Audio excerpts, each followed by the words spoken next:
Hey, how's it going everybody? I hope you're all good. My name is Peter Gargan, and for this video, I'd like to talk about the potential of the Legend of Zelda series being brought to the big screen. After the astronomical box office success of the Super Mario Bros. Movie, as well as Tears of the Kingdom's critical acclaim and rapid commercial success, I think it would make perfect sense for Nintendo to attempt an adaptation of the Zelda series to continue this momentum. So, without further ado, let's just get right into it. These are my ideas for a hypothetical Legend of Zelda movie. To start things off, I think Nintendo should just stick with making it an animated adventure, rather than a live-action adaptation. And I believe this is because live-action just wouldn't do the whimsical world of Hyrule justice.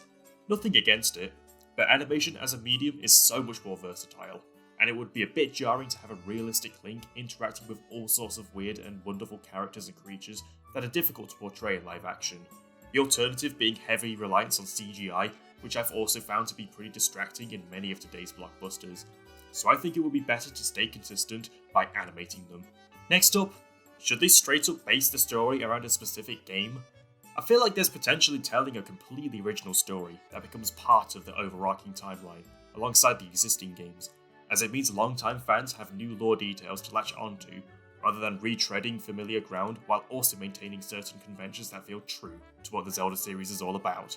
However, this does have a danger of alienating newcomers, as they may feel they must have prior knowledge of the series to understand why things are the way they are in terms of world building, especially when transitioning to a new medium that isn't a video game. So if this approach doesn't work, what games could we look at for inspiration? While my personal bias sees a lot of potential in the likes of Link's Awakening and Majora's Mask, both of which are my two favourite Zelda games, specifically in the story department, those games serve as direct sequels to A Link to the Past and Ocarina of Time respectively. And with that being said, I think the latter example, as well as Skyward Sword, might be the best logical choices for a starting point. Skyward Sword is the first game in chronological order in the timeline, as it explores the origins of the Master Sword, as well as confirming how Ganon came into existence as a reincarnated manifestation of Demise's hatred. But Ocarina of Time also introduced us to the well-known timeline split that set the rest of the Zelda series in motion, explaining how Ganon and the various incarnations of Link and Zelda inherited the three parts of the Triforce, and has often been labelled as the most universally acclaimed game in not just the Zelda series, but gaming as a whole, meaning there is a case for it to be regarded as the most culturally iconic.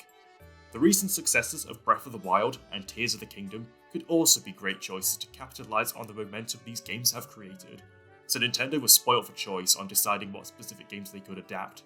This brings me onto my next point, being the speculation that fans have regarding a potential Nintendo cinematic universe that the Super Mario Bros. Movie has hypothetically started, and whether I think this could work with Zelda joining the same continuity as Mario, as well as other Nintendo IP later on. While I love the idea of various Nintendo worlds crossing over, much like what Marvel, for example, has accomplished with their own films, leaving the door open for a straight-up Super Smash Bros. Movie as Nintendo's equivalent to the Avengers, I can't help but feel like the multi-incarnate nature of the Zelda series would complicate the execution of this idea, and would be better off as its own self-contained cinematic universe, while Mario and other franchises continue to do their own thing.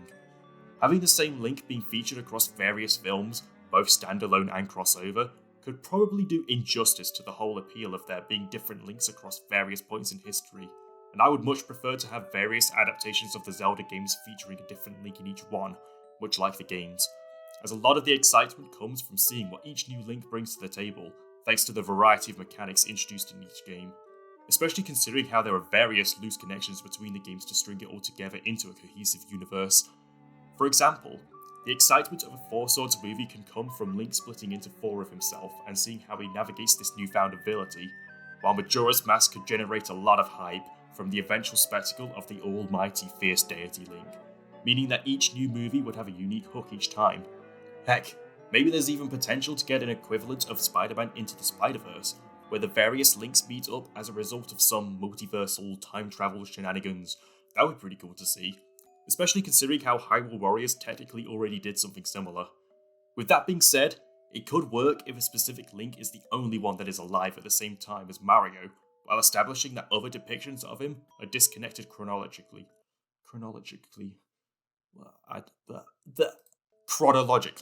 while still being connected to the overall Zelda universe. So let me know if you feel like I've missed a potential solution to this dilemma I've provided, which if I'm gonna be honest, is probably only a result of my overthinking.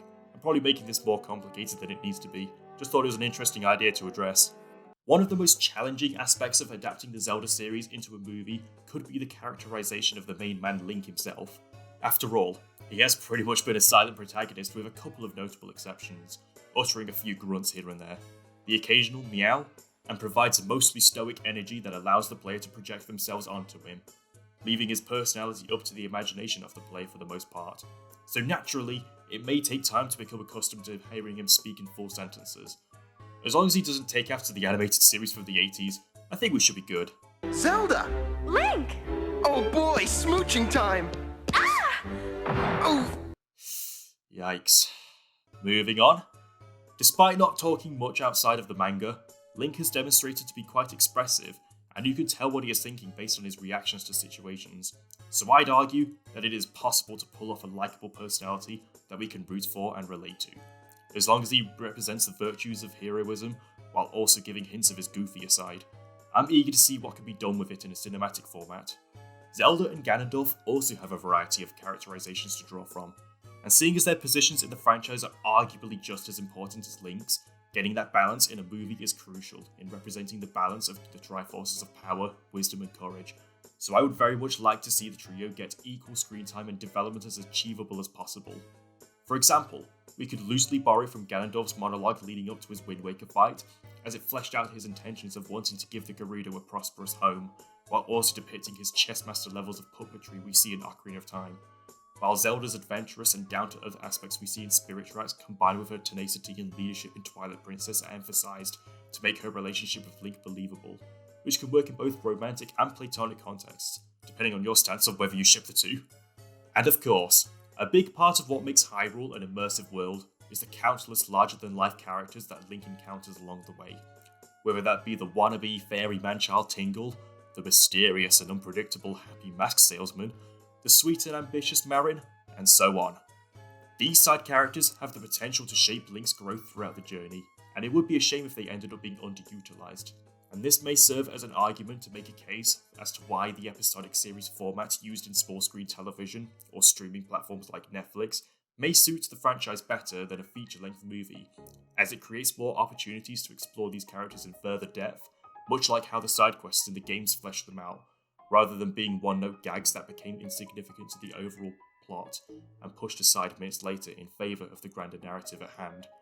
I like the idea of each of them teaching Link something that he can apply later on, and I think it would be a cool way to do this side character aspect of the Zelda series justice. Overall, I see a lot of potential in different directions they could take a hypothetical Zelda movie, and I hope that Nintendo are in the talks of making it happen as of the time of writing the script for this video. The Mario movie has demonstrated that the Big N's newfound contribution to the world of cinema has so far been received quite well by audiences, and I think it's safe to say that we want to see more, especially considering the fact that a sequel to Mario has already been teased. Since Link is pretty much Nintendo's secondary mascot, looking into adapting Zelda next is a no-brainer, and I hope to see them give the likes of Metroid, Pikmin and Kid Icarus and so on the same treatment later on, as they have a long list of legendary IP to work with. Anyway, that just about does it for this video. I hope you've enjoyed it. Let me know what you would like to see if a Legend of Zelda movie were to happen. Do you agree with how I think it should be handled? Which specific games would you like to see get adapted and why? I'm curious to see what you have to say. Also, if you're new to this channel, don't forget to subscribe for more content on the world of Nintendo or any other games or films of interest. Thank you so much for watching, and until next time, see you later.